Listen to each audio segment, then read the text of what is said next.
Parfois, il suffit d'une seule voix pour tout remettre en question. Parce que l'histoire, ce n'est pas juste ce qu'on trouve dans les livres, c'est aussi ce qui reste gravé dans la mémoire des gens. Et aujourd'hui, c'est l'une de ces mémoires qu'on va écouter. Tout part de là, de cette simple phrase écrite avec une certaine douleur par Marthe Ploy, une femme qui a grandi dans cet orphelinat. Pour elle, ce n'est pas une histoire lue dans un livre, c'est sa vie. Et avec ces quelques mots, elle commence sa propre quête pour rétablir une vérité qui lui est chère. Alors, pour comprendre sa démarche, on va simplement suivre le fil de ses souvenirs. On va voir quel héritage elle défend, quelle était la vision de la fondatrice, Catherine, comment s'est passée la relève, à quoi ressemblait une journée là-bas, qui étaient vraiment les enfants de Bidding et, au final, quel était le but de toute cette aventure. On se retrouve donc au cœur d'un face-à-face assez fascinant. D'un côté, on a le récit officiel, un livre qui accuse, et de l'autre, la mémoire vivante, le souvenir personnel d'une femme qui peut dire « Non, moi j'y étais ». Le livre est sans appel. Il qualifie la fondatrice, Catherine Fil-Young, de fausse mystique. La réponse de Marthe, elle, tient en 2 mots, mais il change tout. Par charité. D'après elle, ce qui guidait Catherine, ce n'était pas je ne sais quelle ambition personnelle, c'était une volonté pure et simple d'aider les plus démunis. Et là, le portrait que Marthe nous dresse est radicalement différent. On est loin, très loin de l'image d'une illuminée. Elle nous décrit plutôt une vraie pionnière sociale, une femme d'action, incroyablement en avance sur son temps. Il faut imaginer l'ampleur de son travail, c'est juste phénoménal. Cette femme parcourait l'Europe pour trouver des fonds. Elle reconstruisait ce que des opposants locaux détruisaient. Et elle a bâti un lieu moderne avec des bains, des douches et même une pompe à eau tirée par un cheval. Tout ça pour créer un refuge pour celles que la société de l'époque rejetait complètement. Et accueillir les mères célibataires, c'était, comme le dit Marthe, une belle action. Mais c'était aussi un pari très audacieux, voire controversé. D'ailleurs, elle précise bien que les sœurs qui prendront la relève plus tard n'auront pas du tout le même regard sur cette initiative, ce qui ajoute une sacrée couche de complexité à l'histoire. Et ça nous amène justement au moment charnière, la fin d'une époque et le début d'une toute nouvelle organisation pour l'orphelinat de Bidding. La chronologie est assez simple à suivre. Catherine meurt en 1915. C'est un homme qu'on surnommait le père des orphelins, le père Chalon, qui assure la transition. Et c'est lui qui, peu de temps après, fait venir une délégation de sœurs de Dijon pour prendre la direction des opérations. Mais au milieu de tout ce chamboulement, il y a un détail vraiment touchant. 2 des toutes premières sœurs de Catherine, sœur Augustine et la petite sœur, Élisabeth, refusent de quitter les lieux. Elles restent et deviennent en quelque sorte un pont vivant entre l'ancien et le nouveau building. Allez, on fait un petit saut dans le temps. On se retrouve en 1929, à l'époque où Marthe vit à l'orphelinat. Et ce qu'elle nous décrit, c'est un véritable petit monde, un microcosme ultra organisé qui vivait quasiment en autarcie. Essayez d'imaginer la scène, une poignée de religieuses qui, grâce à leur dévouement et à ce que Marthe appelle une organisation rare, font tourner une maison immense qui accueille près de 100 enfants. C'est juste incroyable. Et ce tableau, il résume parfaitement cette organisation dingue. La polyvalence de ces femmes est folle. Sœur Ambroise, une ancienne prof de langue, se retrouve directrice et infirmière. Sœur Adolphe s'occupe de la cuisine et du poulailler. Et la petite sœur Élisabeth, une des anciennes, fait le pain et s'occupe des cochons. Chacune avait un rôle absolument essentiel. Bon, on a vu qui gérait l'établissement. Mais maintenant, la question c'est, qui y vivait? Qui étaient ces enfants dont les sœurs prenaient soin avec tant d'énergie? Le chiffre, en 1929, c'est 94. 94 filles. Et derrière ce chiffre, il y a bien sûr 94 histoires, 94 parcours de vie. Et en fait, la population de Bidding était très mélangée. Il y avait d'abord les pensionnaires, souvent des enfants nés hors mariage, que des familles riches cachaient là. Il y avait les pupilles de la nation, comme Marthe, dont le père était mort au combat, et enfin les enfants de l'assistance publique. 3 mondes bien différents qui apprenaient à vivre ensemble. Forcément, pour nourrir tout ce monde, surtout que beaucoup ne payaient rien, il fallait un courage fou. Et Marthe raconte cette histoire de sœur Prospère qui allait de village en village pour, et c'est la phrase qu'elle utilise, mendier pour les enfants des autres. C'est d'une humilité et d'une force incroyables. Mais alors, au fond, quel était le but de toute cette organisation, de tout ce travail acharné? La réponse de Marthe, elle, est très claire. L'objectif, c'était bien plus que de donner un toit et un repas. La mission fondamentale, telle que Marthe s'en souvient, c'était de les armer pour la vie. De faire d'elles des femmes capables de gagner leur vie, de se débrouiller seules et de tracer leur propre chemin. Et tout ça nous laisse avec cette question finale. Le témoignage de Marthe, il ne va sans doute pas changer les livres qui sont déjà imprimés. Mais il nous force à nous demander quelle version des faits choisit-on de croire. Celle qui est publiée dans un livre ou celle qui a été vécue dans la chair? Au final, quelle histoire devient la véritable histoire? Bienvenue. Aujourd'hui, on va plonger dans un document vraiment spécial. C'est le témoignage personnel de Madame Marthe Ploy, une ancienne orpheline de Bidéen, en Moselle, au tout début du XXe siècle. Et attention, ce n'est pas juste un livre de souvenirs, c'est un texte de combat. Une réponse directe, très directe, à un livre de l'évêque de Metz qui qualifiait la fondatrice de l'orphelinat, Catherine Filillon, de fausse mystique. La mission de Marthe Ploy est donc claire. Elle veut défendre la mémoire de cette femme et nous raconter la vie à l'intérieur. Et c'est justement cette perspective, celle de l'intérieur, qui rend ce document si précieux. On sort complètement du récit officiel, qu'il soit critique, comme celui de l'évêque, ou peut-être un peu trop idéalisé. Là, on a la vérité vécue d'une enfant. Notre discussion va donc s'articuler autour de deux axes. D'abord, qui était vraiment cette Catherine Filillon, cette femme si controversée, et ensuite, comment fonctionnait au quotidien cette machine incroyable qu'était l'orphelinat. Une sorte de petit monde quasi autonome. C'est une fenêtre sur un passé disparu. Commençons par Catherine Filillon alors. Le portrait que Marthe Ploy en dresse est assez incroyable. C'est celui d'une femme avec une volonté de faire. Elle l'a décrit traversant l'Europe, l'Italie, l'Autriche, la France, pour récolter de l'argent. On l'imagine, seule, à une époque où un tel voyage était une véritable expédition. Et tout ça pour construire une maison pour, et je cite, « les malheureux et les déshérités ». C'est une image forte. C'est plus que fort, c'est presque révolutionnaire pour une femme de cette époque. Et le témoignage insiste bien là-dessus. Elle ne faisait pas ça par ambition personnelle, c'était par charité. Et il ne faut pas croire que c'était facile. Marthe Ploy raconte quelque chose de très parlant. Elle dit combien de fois les gens du village détruisaient ce qui était fait pendant son absence.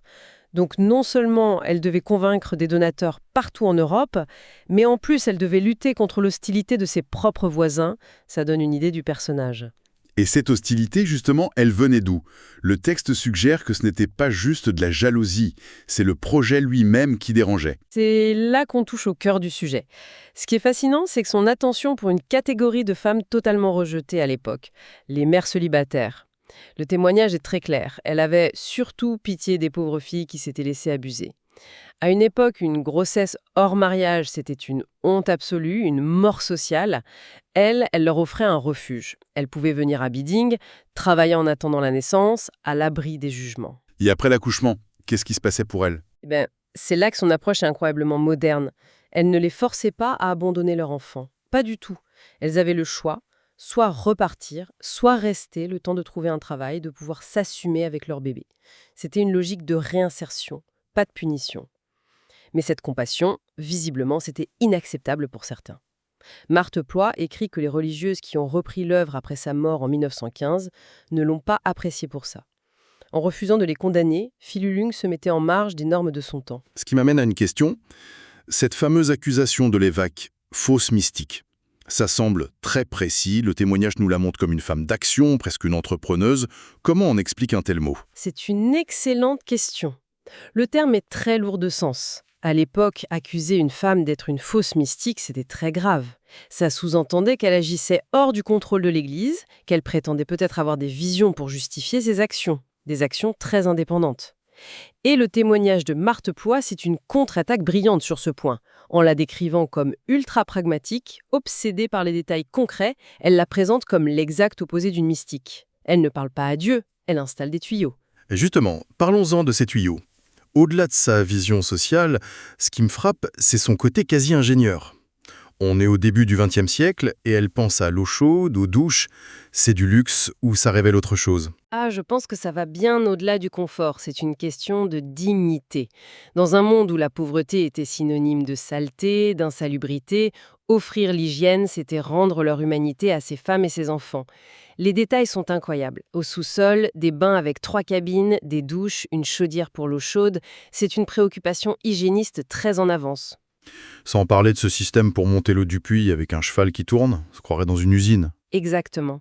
Ce système qui amenait l'eau jusqu'à d'immenses cuves sous les toits, ça montre une femme qui n'avait pas seulement une idée charitable. Elle la mettait en œuvre dans les moindres détails techniques. Elle n'a pas eu une vision, elle a construit la machine pour la faire marcher. C'est le portrait d'une bâtisseuse, au sens propre du terme. Mais cette bâtisseuse, elle meurt en 1915. Et là, sa mort marque un tournant radical dans le récit. L'œuvre est reprise par le père Chalon de Dijon, de Nouvelles Sœurs arrivent. C'est une nouvelle ère qui s'ouvre. Une transition qui a dû être un choc culturel terrible. Le premier obstacle, et il est énorme, c'est la langue. Biding, en Moselle, à l'époque, c'est germanophone. Les sœurs qui arrivent de Dijon, elles ne parlent pas un mot d'allemand. Imaginez la scène. Des religieuses déracinées, incapables de parler aux enfants, aux villageois. Marthe Ploie écrit avec beaucoup de finesse qu'elles sont restées par vœu d'obéissance malgré leur amertume. Ce mot amertume, il dit tout. On sent leur solitude. Et malgré ça, elles vont mettre en place une organisation d'une efficacité redoutable. Le témoignage change de ton et décrit un écosystème qui fonctionne presque en autarcie. C'est une véritable symphonie de la survie, où chaque religieuse a sa partition. La description est fascinante. Au centre, il y a Sœur Ambroise, la directrice. Une femme incroyable. Elle parle anglais, joue de l'orgue et fait office d'infirmière pour tout le village. C'est le cerveau de l'opération, quoi. Et autour d'elle, toute une brigade pour l'intendance. C'est une vraie chaîne de production, hein. Sœur Adolphe à la cuisine et au poulailler, Sœur Bonaventure à la ferme avec les vaches pour le lait. Et rien, absolument rien n'est perdu. C'est ça qui est frappant. La petite sœur, Élisabeth, une des anciennes, faisait le pain pour tout le monde, près de 100 personnes. Et avec les restes, elle nourrissait une dizaine de porcs. Porcs qui, ensuite, nourrissaient la communauté. C'est un cycle parfait. 2 autres sœurs s'occupaient des jardins qui produisaient des fruits en grande quantité. Si on met tout ça bout à bout, le lait, les œufs, le pain, la viande et les légumes, on se rend compte qu'elles étaient quasiment autonomes sur le plan alimentaire. Ce qui est fou, c'est que cette autonomie, ce n'était pas un choix idéologique comme aujourd'hui, mais une question de survie, non? Une nécessité absolue. Chaque œuf, chaque légume, c'était une bouche de moins à nourrir avec de l'argent qu'elle n'avait pas. Chaque religieuse, avec sa tâche, c'était un pilier qui empêchait tout le système de s'écrouler. C'est une leçon d'organisation. Et au milieu de cette machine, il y a les enfants. En 1929, ils sont 94. Et en lisant ça, je m'attendais à une description un peu uniforme de ces orphelines. Mais pas du tout. Le texte révèle une véritable hiérarchie sociale à l'intérieur de l'orphelinat. C'est assez troublant. C'est très révélateur.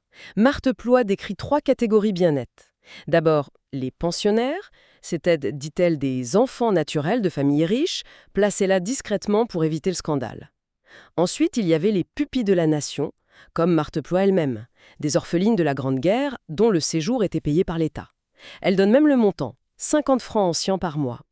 Et enfin, la 3e catégorie, les enfants de l'assistance publique, probablement les plus pauvres. Cette hiérarchie devait créer des tensions, et d'ailleurs le témoignage est très loin de l'image d'Épinal des petites orphelines sages. Il y a cette phrase qui m'a glacé, d'une honnêteté brutale. Il n'y avait, hélas, pas beaucoup de petits anges, mais bien des démons. C'est une phrase terrible et essentielle. Elle nous rappelle que ces enfants arrivaient avec des traumatismes, des rejets. Ils n'étaient pas des pages blanches. Marthe Ploie ne cherche pas à embellir les choses. Gérer 94 démons potentiels, avec leur colère, leur douleur, ça devait être un défi de tous les jours. Ça rend la vision de l'orphelinat beaucoup plus complexe. Elle donne un exemple très touchant, celui de la petite juive. Une jeune fille de 18 ans rejetée par sa famille qui avait le développement d'une enfant de 4 ans. Sa présence montre que l'institution accueillait aussi des cas très lourds que personne d'autre ne voulait. Et tout ça, il faut le redire, dans une précarité financière constante, malgré l'autonomie. Et c'est là qu'intervient Sœur Prosper, dont le rôle était d'aller à la quête. C'est un mot poli pour dire qu'elle allait mendier. Elle parcourait les villages pour demander de la nourriture, de l'argent, n'importe quoi. L'image est tellement forte. On imagine la fierté de ces femmes qu'elle devait mettre de côté tous les jours. Absolument. Et Marthe Ploie a cette phrase pleine d'admiration qui résume tout. Fallait-il du courage pour aller mendier, pardonnez-moi l'expression, mendier pour les enfants des autres. Le pardonnez-moi l'expression montre que le mot mendier est dur à dire, mais c'est la réalité. Et le pour les enfants des autres souligne le dévouement total de ces femmes. Toute cette organisation, cette discipline, cette dureté, on en vient à se demander pourquoi? Quelle était la finalité de toute cette machine? La réponse, et c'est peut-être le point le plus important, est incroyablement pragmatique. Le but n'était pas seulement de les loger et de les nourrir. Le but, c'était de les armer pour l'avenir, de leur donner des outils pour qu'elles ne dépendent plus jamais de personne. C'est exactement ce qu'écrit Marthe Ploie, et cette phrase est la clé de tout son texte. Chacune des sœurs s'efforçait de faire de nous des êtres capables, le jour de notre départ, de savoir travailler dans une branche ou une autre pour gagner notre vie. La mission, c'était de former des femmes autonomes. Et cette formation n'était pas qu'un apprentissage ménager, c'est un point crucial. On ne leur apprenait pas seulement à coudre, il y avait une vraie scolarité. Le texte est formel, 2 institutrices jusqu'au certificat d'études. Pour l'époque, et pour des filles de ce milieu, c'était déjà beaucoup. Et ça allait même plus loin. Sœur Ambroise, la directrice, donnait elle-même des leçons supplémentaires aux plus doués pour qu'elles passent le brevet. Quand on y pense, ça montre qu'il y avait une vraie ambition éducative derrière. Tout à fait. Si on met toutes les pièces ensemble, l'orphelinat de Biding n'était pas un simple lieu de gardiennage. C'était une institution qui prenait des enfants brisés et qui visait à les transformer en adultes intégrés dans la société par le travail et l'éducation. Cette finalité donne un sens profond à toute la rigueur et à tous les sacrifices. Alors, si on prend un peu de recul, ce témoignage est bien plus qu'un souvenir. C'est une pièce à conviction. Une contre-histoire qui s'oppose à celle de Lévrick, pour redessiner le portrait de Catherine Fil-Young, non pas en fausse mystique, mais en visionnaire pragmatique. C'est exactement ça. Et au-delà de cette réhabilitation, ce document nous offre une mécanique de précision d'une communauté de survie. On a vu comment une poignée de femmes, avec presque rien, mais avec une organisation de fer, ont réussi à élever, nourrir et éduquer près de 100 enfants dans un contexte très difficile. C'est une leçon assez vertigineuse sur la résilience et l'ingéniosité. Et ce texte nous dit aussi quelque chose de fondamental sur la nature de l'histoire. L'histoire, ce n'est jamais un bloc monolithique. C'est une mosaïque de récits, de perspectives, qui peuvent être contradictoires. La vérité de l'évêque, vue d'en haut, n'est pas la vérité de Marthe Ploy, qui a vécu cette histoire dans sa chair. Son expérience forge une autre réalité. Et la lecture de ce document nous laisse avec une question qui résonne encore. Une pensée à conserver en effet. En lisant l'histoire, que ce soit celle des institutions, des grandes figures, combien de voix comme celle de Marthe Ploy nous manquent ? Combien de témoignages de l'intérieur de ceux qui ont vécu les choses au quotidien ont été perdus, nous laissant avec une seule version des faits, celle qui est officielle, distante, souvent écrite par les autorités.